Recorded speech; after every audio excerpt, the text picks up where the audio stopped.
All right, let's do another example of equivalent ratios. Let's say I have 3/4 of something. Okay, 3/4 of something is equivalent to something else. So what I can do is I can multiply the top and the bottom by the same number. Times 2 times 2. So 3/4 is equivalent to 6/8. Okay. 3/4 is also equivalent to, I could take that 6/8 and then I can multiply that by like 3, let's say. 6 times 3 is 18. 8 times 3 is 24. So all of these are equivalent ratios. Okay, they all have the same value. And you can check them, again, by using your calculator. Check. 3 divided by 4 in your calculator should give you 0.75, and you can check that right now. 6 divided by 8 should give you 0.75. And 18 divided by 24 should give you 0.75. Okay, if you checked it in your calculator, you'll see that I'm correct. So these are equivalent ratios because their numerical value is the same.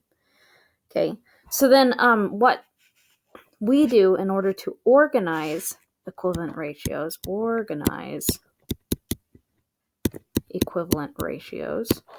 we organize them into tables. And they're called ratio tables. Buzzword here is ratio tables.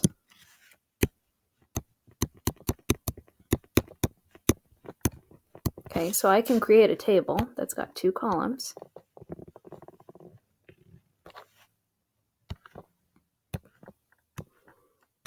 And I can put as many columns as I want in it, or as many rows as I want in it. So I start with 3/4. I also have 6/8. And then I have 18/24. Notice that each of these columns represents a ratio or a fraction.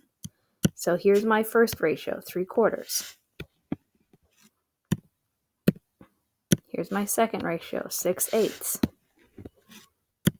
And here's my third ratio, 18/24. Okay, I could continue on and fill out the rest of that table by using multiplication. Doesn't matter how much I multiply by, but I can do that.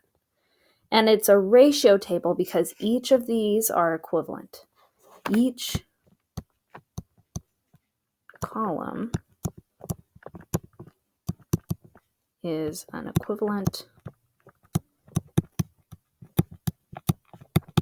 ratio. Okay.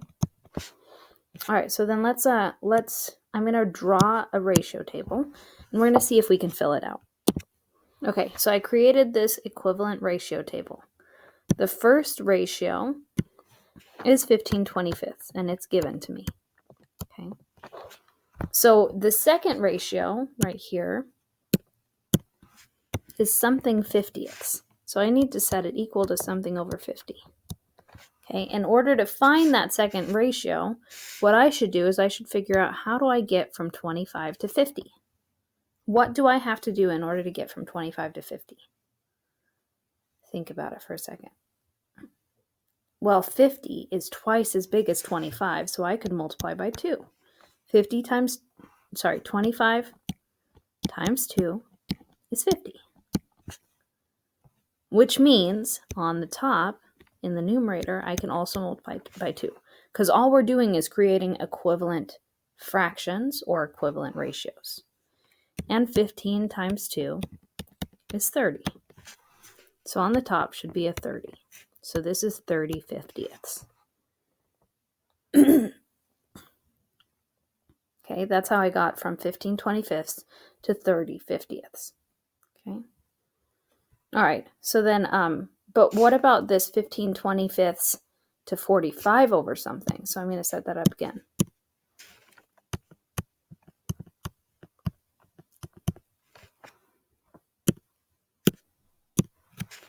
Well, I don't know how many times 15 goes into 45.